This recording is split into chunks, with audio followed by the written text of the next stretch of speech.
At its peak, Eaton's commanded nearly 60% of Canada's department store market, employed 70,000 people, and occupied a place in the national identity that no retailer before or since has matched. By August 1999, taped notices on locked doors told 14,000 workers it was over. $2 billion in debt. 5 words in a courtroom. The applicants are insolvent. How does a retail empire built on an unbreakable promise to the Canadian people fall to ruins? The answer begins not in a boardroom, but in the desperate gamble of a penniless Irish immigrant. Timothy. Eaton entered the world in March 1934, in the windswept countryside of County Antrim, Northern Ireland. His father died before he was born, leaving his mother, Margaret, to steer the family through hardship. The lessons of those early years, Presbyterian discipline, the grind of tenant farming, and the constant shadow of loss, etched themselves into Timothy's character. At 13, he was sent to apprentice under William Smith, a dry goods merchant and distant relative. The arrangement was strict, sealed by a £100 bond, and Timothy soon found the work grueling. Yet his mother insisted he endure, knowing the family could not afford to forfeit the bond. When she died a year later, Timothy was left with only his resolve and the habits of self-reliance forged by necessity. He completed 5 years in Smith's shop, learning the trade inside out. The reward, a crisp £100, became his escape ticket. He left Ireland at age 20, crossing the Atlantic to Upper Canada in 1854, joining siblings who had settled near Georgetown. Timothy's first years in Canada were a patchwork of modest successes and failures. A junior clerk in Glen Williams, a general store venture with his brothers in Kirkton, a bakery that collapsed under economic pressures, and a dry goods business in St. Mary's. Each setback tested him, but none broke him. By 1869, he was ready for a final gamble. That year, Timothy Eaton purchased a failing dry goods shop at 92 Yonge Street in Toronto. The space was humble, just 24 by 60 feet, and the price, $3,000, left him with barely enough for inventory. Most merchants in the city still relied on haggling, credit accounts, and the old warning of buyer beware. Timothy saw a different path. He posted prices on every item. He refused to sell on credit. Most radical of all, he promised a full money-back guarantee if the goods were not satisfactory. These 3 rules, fixed price, cash only, satisfaction guaranteed, transferred risk from the customer to the store itself. For shoppers used to suspicion and uncertainty, this was a revolution. Skepticism ran high at first. Some regulars balked at the cash-only policy, and rivals whispered that Eaton would not last the year. But word spread quickly that here was a shopkeeper who would not haggle, would not cheat, and would always refund a dissatisfied customer. The door of the little Yonge Street shop swung open to a steady stream of new faces. Trust, once rare in retail, became Eaton's most valuable currency. In a city where fortunes were made and lost on reputation, Timothy's gamble paid off. What began in loss and scarcity became a new kind of bond, one that would anchor a retail empire and for generations define what it meant to do business in Canada. By the early 1880s, the little shop on Yonge Street had become something far greater than Timothy Eaton could have imagined on that first day. In 1883, he made a bold move, relocating the store to 190 Yonge, a grander space that stretched across the block, signaling to Toronto that this was now the beating heart of the city's retail life. The new store was a marvel of the age. Electric lights glowed in the windows, years before most homes in Toronto had even seen a bulb. A telephone line, one of the first in the city, connected Eaton's directly to suppliers and customers. An elevator, rare and almost magical at the time, whisked shoppers between floors. These weren't just novelties. Each innovation sent a message. Eaton's was not content to follow. It would lead, and it would do so by making the customer experience faster, safer, and more reliable than ever before.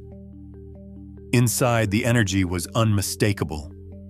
By 1890, Eaton's payroll had swelled to 200 employees, a number that dwarfed most competitors. Staff bustled through the aisles in crisp uniforms, trained to greet every customer with respect. Timothy Eaton believed that trust was not just a promise, but a system that had to be maintained at scale. The store's phone number, simply 370, became as familiar to Torontonians as the city's own heartbeat. Shoppers came from every corner of the city, drawn by the certainty that Eaton's would honor its word. If a purchase disappointed, the money was returned, no questions, no grudges. The effect was measurable. Sales climbed year after year, and the growing staff reflected not just business success, but a new kind of workplace. Eaton's became a place where young men and women could build careers, not just fill jobs. The company offered Sunday school, recreation clubs, and even a lending library for employees. In a city still shaped by suspicion and sharp dealing, Eaton's reputation for fairness and modernity became its greatest asset. The store was no longer just a shop. It was a landmark, a destination, and for many, a promise kept in brick, glass, and electric light. By the dawn of the 1890s, the momentum was undeniable. What began as a single storefront had become a city institution, powered by innovation, discipline, and a trust so rare that it drew crowds to the doors each morning. The foundation was set for something even larger, a leap from city to nation, from retail experiment to Canadian legend. In July 1905, a new stone and brick landmark opened its doors on Portage Avenue in Winnipeg. The Eaton's flagship in the West was more than just another store. It was a logistical marvel, rising 6 stories above the prairie and drawing crowds that stretched for blocks. Trains delivered goods straight to the basement, and orders from as far as the Yukon funneled through its vast mail-order counters. With this single move, Eaton's was no longer a Toronto phenomenon. It was a national chain, reaching deep into the heart of Canada. But the real revolution was unfolding on paper. In 1884, Eaton's had launched a modest 32-page catalog, handed out at the Canadian National Exhibition. Within a decade, it had grown into a lifeline for families scattered across farms and small towns. The numbers told the story. By 1896, Eaton's was shipping 135,000 packages by post and another 74,000 by express every year. Each parcel carried not just goods, but a promise: city fashions, farm tools, books, and even entire houses, all available at a fixed price, delivered to a railway siding or a rural mailbox. The catalog's reach was staggering. It became known as the Wish Book, the Homesteader's Bible, or simply the book. Its pages introduced urban styles to the frontier, and its measuring charts let prairie settlers order a suit or a stove without ever setting foot in a city. For many, Eaton's was the only connection to the wider world, a company that kept its word, no matter the distance.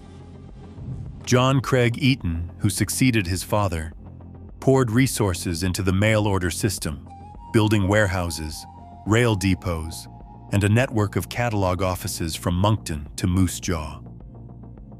By the early 20th century, Eaton's was shipping to every corner of Canada, shrinking the country with every order slip and parcel post. This was more than expansion. It was nation-building, one package at a time.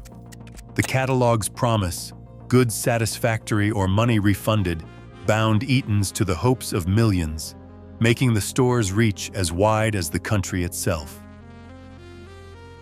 Every November, crowds gathered along Toronto's streets, bracing against the cold, waiting for a glimpse of magic. The Eaton's Santa Claus Parade began in 1905 with a single horse-drawn wagon carrying Santa from Union Station to the downtown store. In the decades that followed, the parade grew into a national spectacle. Floats stretching for over a mile, marching bands, costumed characters, and Santa waving from his sleigh. For Canadian children, the parade wasn't just a show, it was a promise that Christmas had arrived. By the 1950s, more than 500,000 people lined the route, and millions more watched on television. The parade became a signal that the holidays and the Eaton's windows were open to all. But Eaton's didn't just host a parade.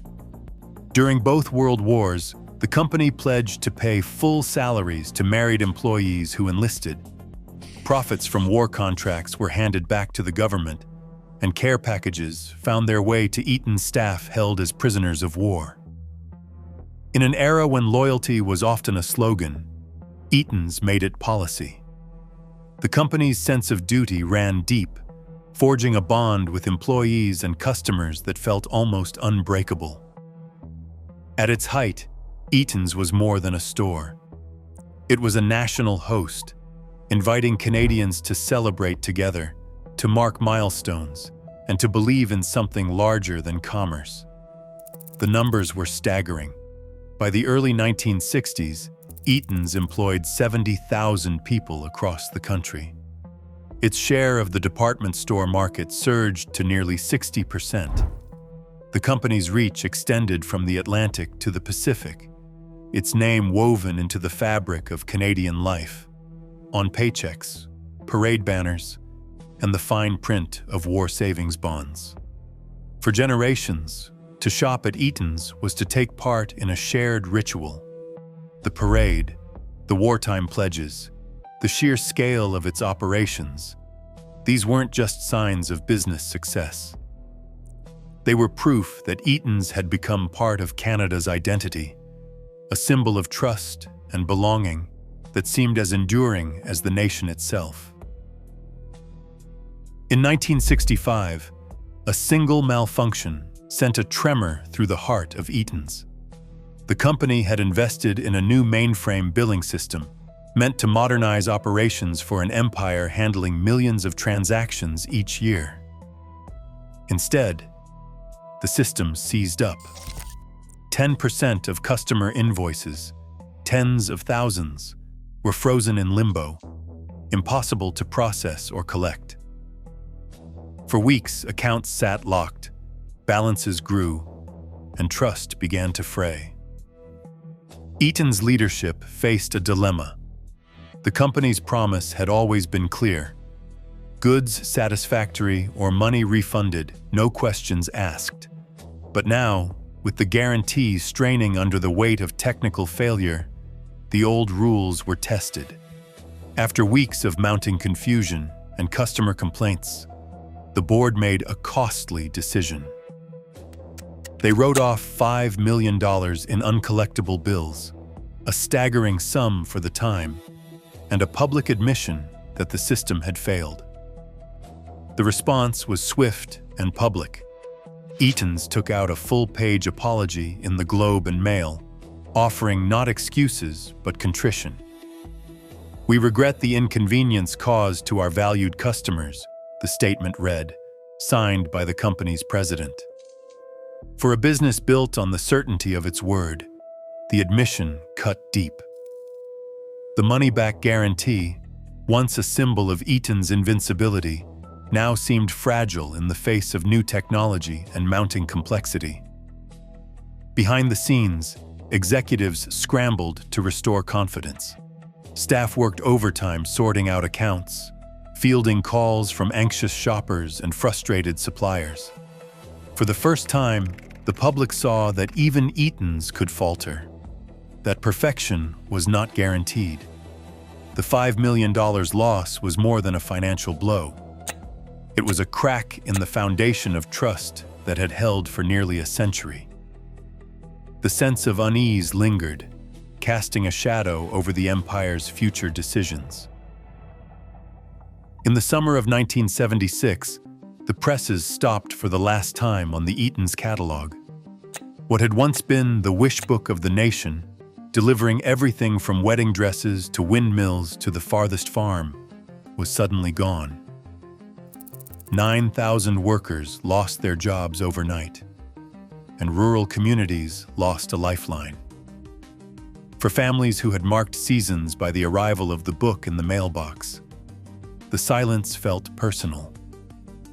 The decision came from boardrooms, faces unknown to most Canadians, yet the impact rippled through kitchens and barns from Newfoundland to the Yukon. Then, in 1982, another tradition vanished. Facing financial strain, Eaton's withdrew its sponsorship from the Santa Claus Parade. For generations, the parade had brought magic to city streets and living rooms, a signal that the holidays had truly begun. When the news broke, protesters lined Bay Street, holding hand-painted signs and demanding the parade be saved. These weren't just business cuts. They were acts that severed Eaton's from the emotional core of Canadian life. The trust built over a century, one promise at a time, was left to wither in the cold. In 1991, George Ross Eaton unveiled a sweeping 15% discount plan, aiming to reclaim shoppers with everyday low prices. The move came just as Walmart prepared its Canadian debut, bringing a new kind of retail warfare. But Eaton's was never built for a price fight. Its reputation rested on trust, service, and the promise that every customer mattered, not on undercutting the competition at any cost. The numbers turned grim almost overnight. Sales fell by 12%, erasing decades of steady growth. Eaton's market share, once nearly 60%, plunged to 30% in less than 5 years. The losses mounted, and panic seeped into the boardroom. In the midst of this turmoil, George Ross Eaton's frustration boiled over in a now infamous memo. "Don't tell me how to run my store." The words captured a widening gulf between leadership and reality, a refusal to see that Eaton's could not out-discount a company built for volume and scale. As Walmart opened its doors, the financial bleeding at Eaton's only accelerated, leaving the company exposed and unmoored. On February 11, 1997, the words appeared in black and white, stripped of sentiment. "The applicants are insolvent." After 128 years, the company that once carried the hopes of a nation now stood before the court. Debts stacked high, over $300 million owed, with losses mounting by the week. The filing was not a plea for rescue, but the formal surrender of an empire. In the months that followed, store lights dimmed and corridors emptied. Suppliers withdrew, shoppers drifted elsewhere, and the company's name faded from headlines to legal ledgers. By August 1999, the end was no longer theoretical. Notices taped to glass doors spelled out the final act. All remaining stores would close, effective immediately. The numbers behind the silence were staggering. 14,000 employees dismissed, Disability claims cut off. Creditors left with half of what they were owed. No family member, no executive, stood before the crowds. Only the language of the court remained, cold and precise, as the last chapter closed. Eaton's, once the measure of trust in Canadian life, was gone. Today, trust remains the currency every brand fights to earn, and the first thing lost when leaders forget who they serve.